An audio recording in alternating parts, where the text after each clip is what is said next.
So I've been working on this video for a hot minute, but now we're going to talk about Tua Tagovailoa.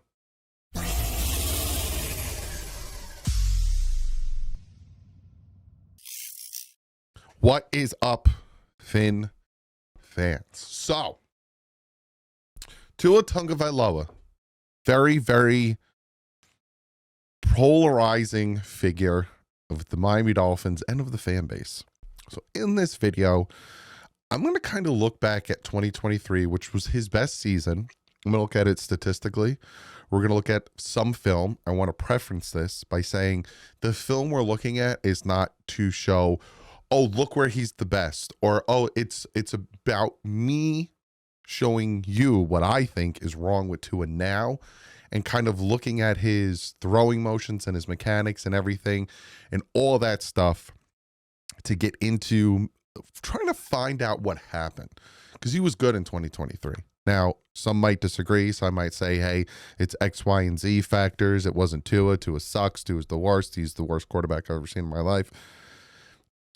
Okay. But he was good in 2023, right? He was a big portion of the reason that offense was humming the way it was, regardless of why it was humming. He helped. He is the reason, in my opinion, why the offense isn't humming and is so bad right now. So, but real quick, I do want to shout out the sponsor, Sleeper. Go check them out. Use the promo code DDW. You get 100% match up to $100. Plus, if you just want to give it a whirl, free $20 entry, no deposit needed on your first try. So, first, what I want to do is I reached out to a friend of mine, to a follower, to a subscriber. He is a doctor, or he'll explain to you who he is. But his name is Daniel, and I reached out to him because he works in orthopedics, and I wanted him to kind of help us out in figuring out kind of what is going on with Tua, and is it the hip injury, right? So I want to jump into this aspect of it and kind of talk about his hip, talk about the injury, and kind of get a medical professional's expertise and understanding of what is happening with Tua and the hip. I'm Daniel Arias. I'm an orthopedic surgeon currently doing my sports medicine orthopedic surgery training. Doug contacted me to give some thoughts on Tua's hip injury, and I just wanted to start by saying, first off, I don't know the first thing about what's going on with Tua in particular, but I can make some comments on that kind of injury pattern in general. Which, good on him, right? Because he's not there. He's not in the building. He's not with the team. Just like I'm not, just like every time I talk to Omar, like I talk to Alan, nobody knows. When Tua got hurt last year, they said, oh, it's a hit, but it's nothing serious, this, and that, blah, blah, blah, yada, yada. No one knows. And like Daniel's saying here, I could tell you what I know, and I could tell you what I know from the type of injury Tua has, but I'm not there. I'm not his doctor, so I can't tell you exactly what's going on. So Tua's injury specifically was a posterior wall fracture as a result of a hip dislocation. So you see on the left side of the screen this little chip of bone that's removed from the socket as the femoral head drives through the socket. His treatment looks something like this, where they went in and fixed that posterior wall fragment with a plate and screws, probably. I'm assuming that's the case. And of note, he had a good team around him. He had a very specialized hip surgeon do his procedure. And by all reports, everything went very well, and he had a well-constructed hip. And early in the recovery, he was reported to have a great radiologic or X-ray outcome. So that incidence of post-traumatic hip arthritis. So one of the things I asked Daniel to kind of help us understand is, with the severity of that type of hip injury, what is the longevity of it? Essentially, like, how far is he going to be dealing with this hip injury? And he talks here about some arthritis. In this study was shown to be 63% of patients with posterior wall acetabular fractures at 2-year follow-up. Posterior wall acetabular fractures were shown to have the highest incidence of post-traumatic hip arthritis of all other kinds of socket injuries. So posterior wall fractures are kind of nasty fractures for the hip. Now Tua, he's So if you of see all there, what he other was kinds talking of about was the yes and the no, right? And you see the posterior wall highest of yes. socket injuries. So posterior wall fractures are kind of nasty fractures for the hip. Now Tua, he's had a couple relapses with this hip, and they all claim that they're unrelated hip issues, but in my mind, the hip functions like a system. It's like if you were to buy a car that was involved in a wreck, yeah, they might have fixed the bodywork and they might have fixed some parts of it, but you've always got some questions about what else may have been damaged in the wreck. So late 2024, he was sidelined due to unrelated hip issues. And in 2025, he's been reported to have some hip ailments as well that have at least required some treatment. And especially with, the throwing mechanics of a quarterback, this example is of a right-handed quarterback, and you see that the opposite side, the left leg, is the one that you pivot around, right? So as a left-handed quarterback, he's pivoting around that right-sided injured hip predominantly to produce the power of his throws. So I definitely think it could be affecting his mechanics and obviously his mobility in the sense of scrambling and running. But there's a lot of factors in play. He's changed up his training team. He's had other injuries. Maybe he got paid and realized, hey, life is good and I don't need to train as hard. I doubt that's the case. I think he works super hard. There's also coaching considerations, O-line, which we're more worried about than the front office. So a lot of variables at play, but that's kind of my insight.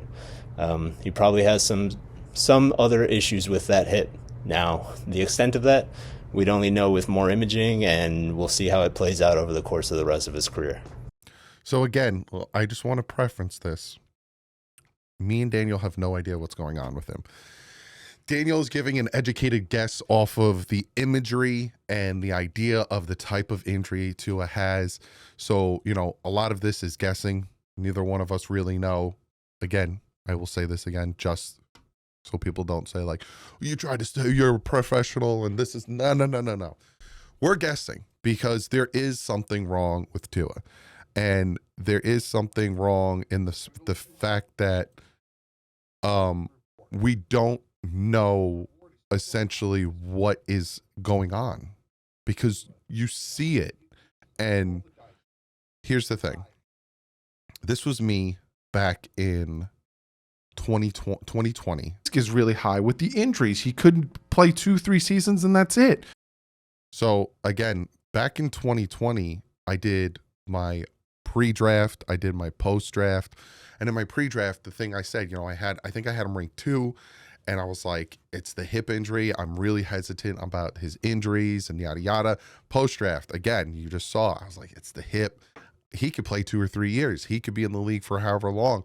We don't know. It's a big risk, and I said the reward also is the upside that he has in there.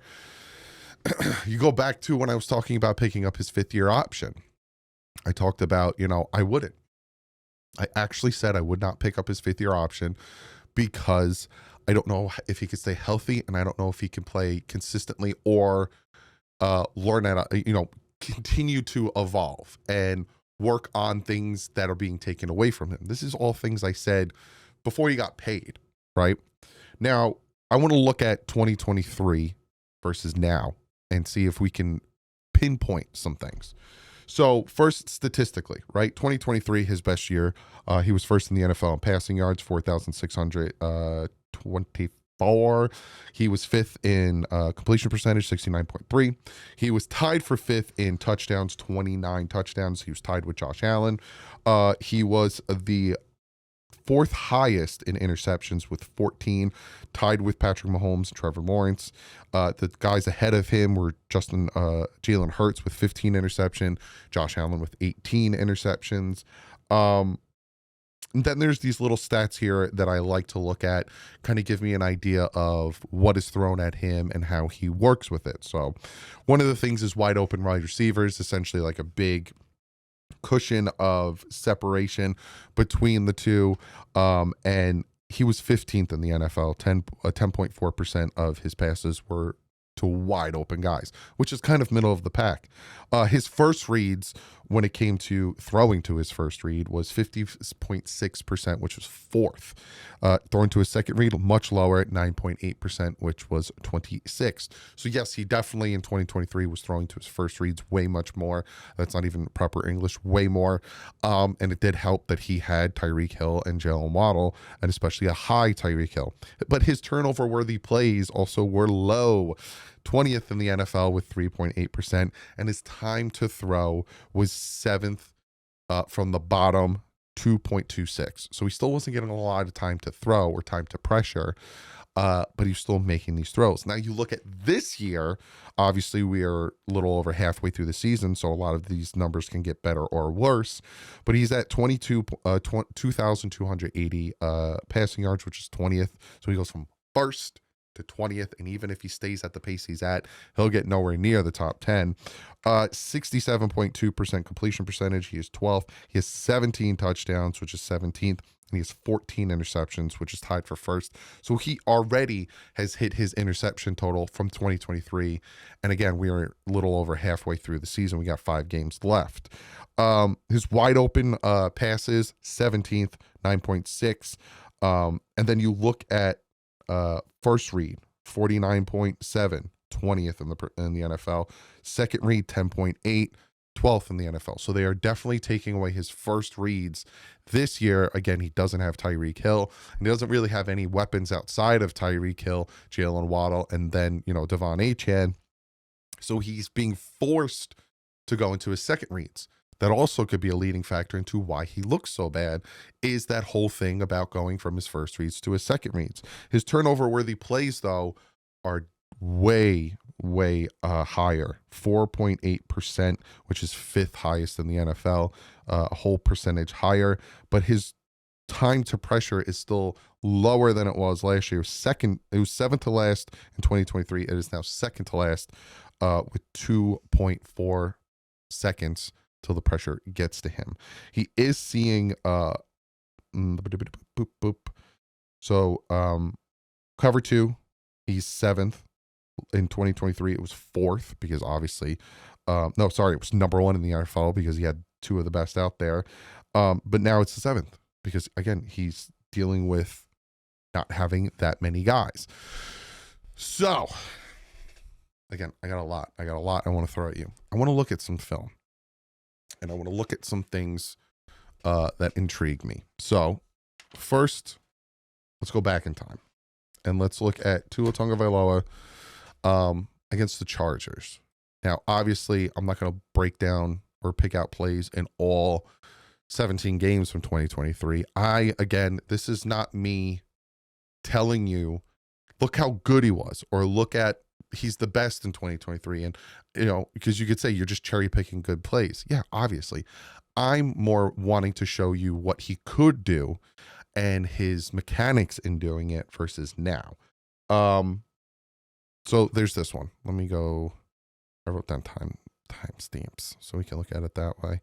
So there's this one right here. Let's see if this magic still works. So this play is a pass to Braxton Berrios. Now, Tyreek Hill smacks this ball down, but again, to me, it's not about what happens here. It's not about, hey, it could have been a big play. Come on, blah, blah, blah. I want to show you the mechanics and his throws.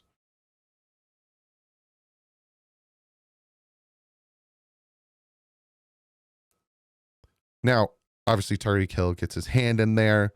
But if you look at the pass itself, it is a much quicker pass, right? Watch the pass itself.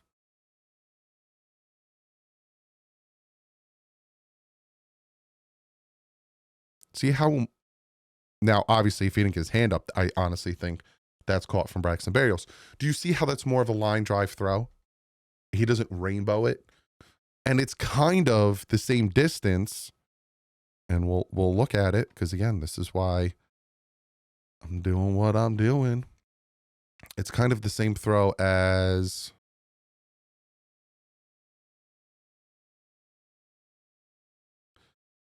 See how he like... And it's the same distance, right? And you see how he arced it? Versus what he did in 2023? Where he didn't have to arc it, and he kind of put a little bit more velocity on the throw.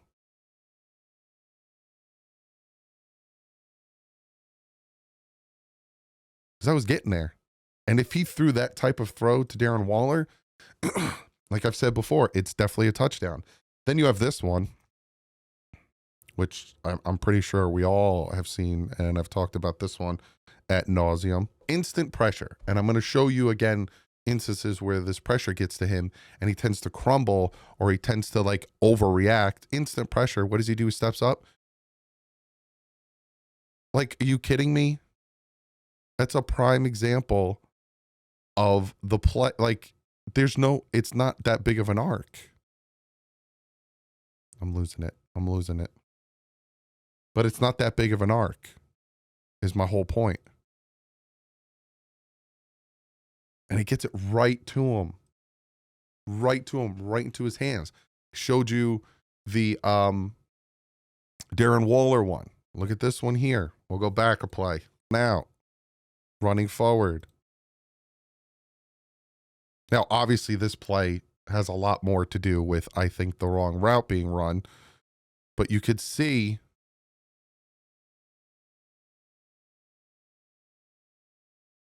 a completely different velocity in his throws. And then you have this play. And I'll get to more of his deep passes because I'm going to go to the Buffalo interception game and show you a difference in his mechanics when it comes to that. Then you got this play. This play is just a thing of beauty. Like the accuracy and the touch point on this throw. Like, are you kidding me? We would kill for Tua to throw something like this again. Right over the defender into his hands. But we have things like the Darren Waller pass where he's floating it too high. Like, he put that pass on a dart and exactly where it needed to be. But now he can't make these throws. He can't, put the ball where it needs to be. He can't make the accurate precision throws. And then we'll look at some of the deep passes, right? This is against, I did this later in the season to kind of talk about like his hip and is it getting tired and all that stuff. This is against the Dallas Cowboys.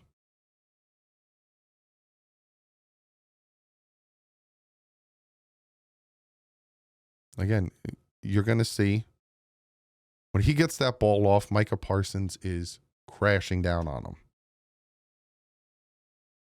But look at obviously should have been caught. And look at the distance and the velocity. 40-yard throw, which to me is like his max, give or take. But just with Micah Parsons crashing down on him, still able to get the pass off. Then, no more than a couple plays later, after getting a penalty, I think it was false start or something, so it backs him up even more, you got this play.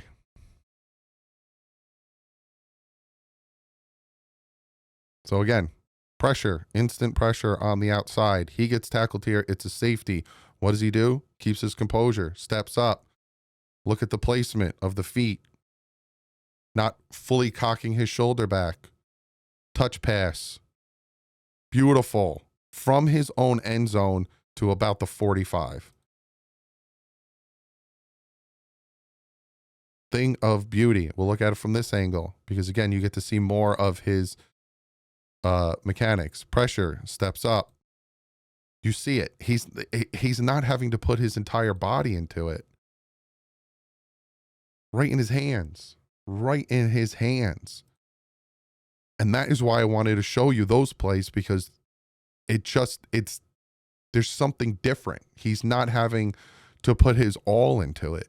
Whereas you look at this one, which is one of the arm punts. feels the pressure in his face. And what does he do? See how like much he had to cock his arm back? Do you see the difference between the pass before and this pass?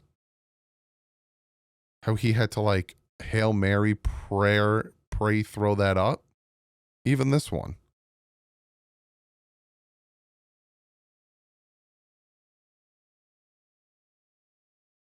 Just, you see what I'm saying? Like, you can tell me if I'm crazy, but do you see how his passes, like the two I showed you, the two deep ones with the pressure on him, with everything, he was able to drop back and kind of just throw it, whereas now he has to like really put his body into it. And again, like Daniel showed, he's planting his foot, and his driving leg is that hip injury. It's that right leg, because he's a lefty thrower. He's not a lefty human being. He's a righty, but he's a lefty thrower. So he is planting all of that on that right foot. And maybe we're seeing it.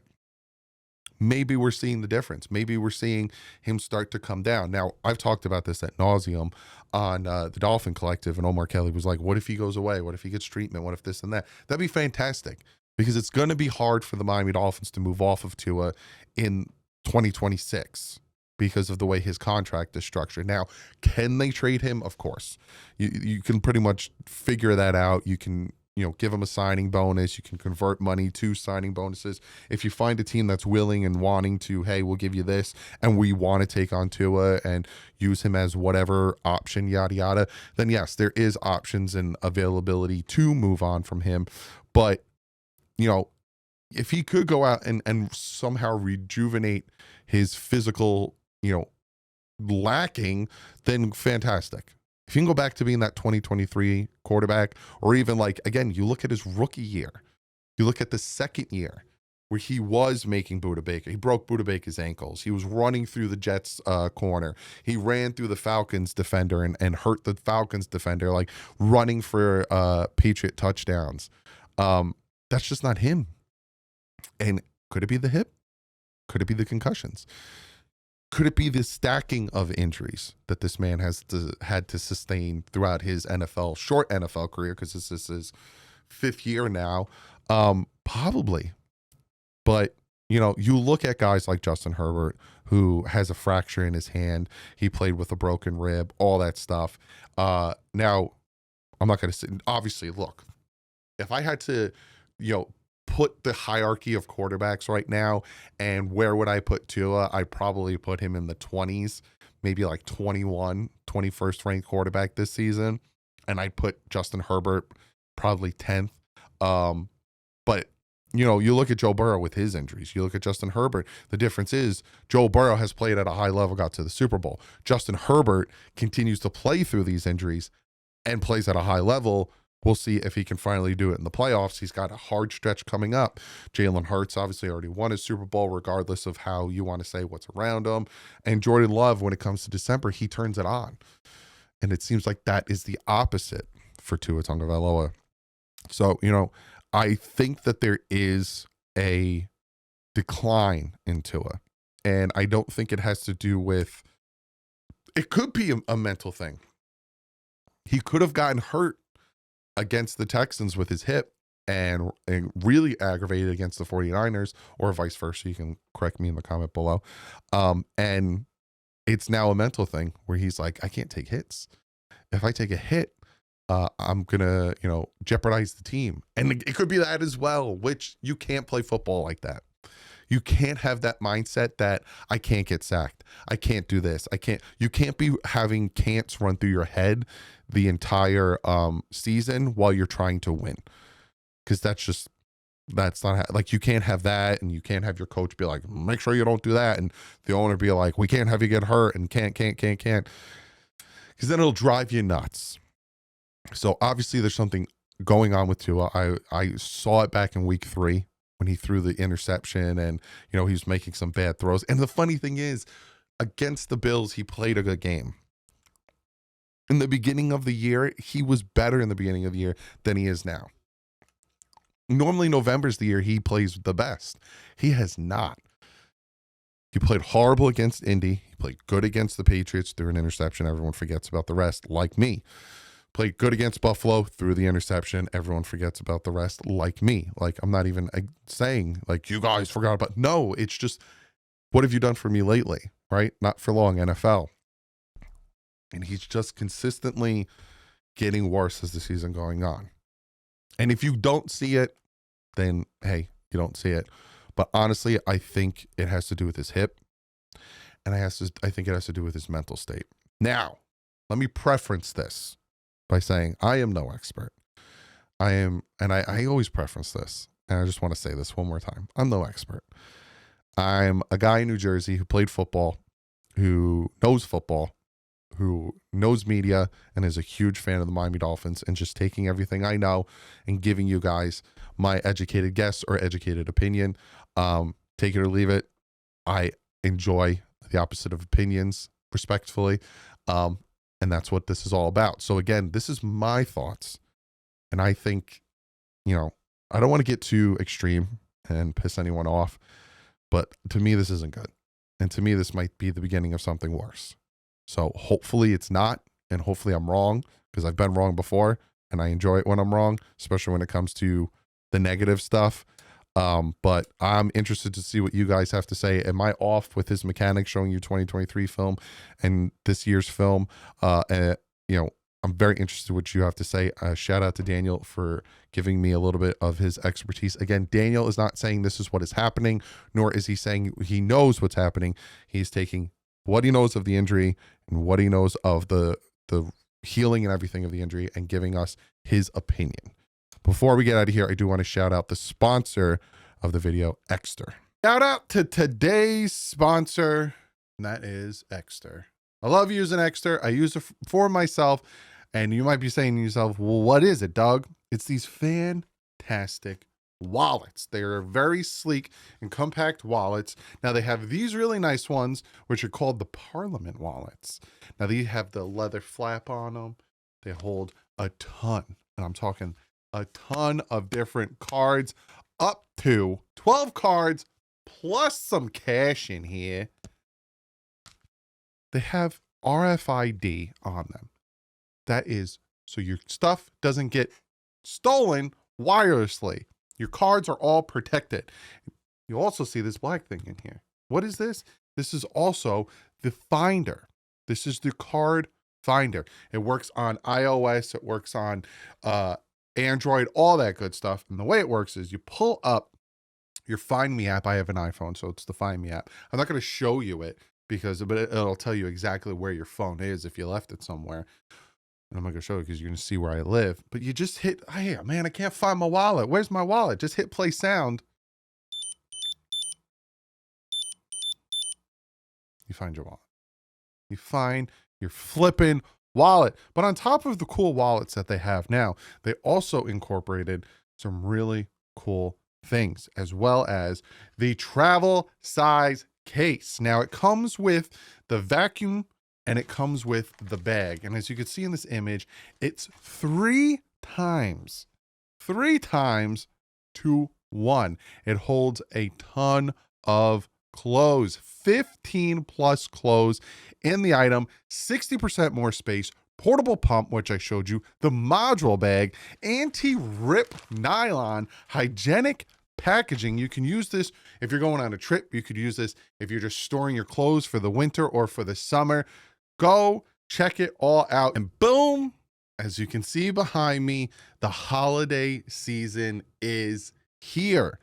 So if you use your camera on the QR code or click the link in the description and use the promo code Douglie, you get an extra 10% off at checkout. But like I did my magic, there's also a Christmas sale of up to 54% until December 27th. So go out, get yourself the traveling kit, get yourself the wallet, get it for a gift, all that great stuff. Go check them out. And thank you so much for sponsoring this video. Go grab yourself some extra. Seasons coming up. Get yourself or get your family a gift. I will see you you will see me tomorrow, but after the game. Like I said, I will be hanging out with my daughter for her birthday. And I appreciate everyone who's sent her happy birthday wishes. But I'll see you after the game with the post game. Hopefully with the W. If we don't, I'll talk about why not, and I'll talk about where we go from there. But like usual, stay classy and fins up.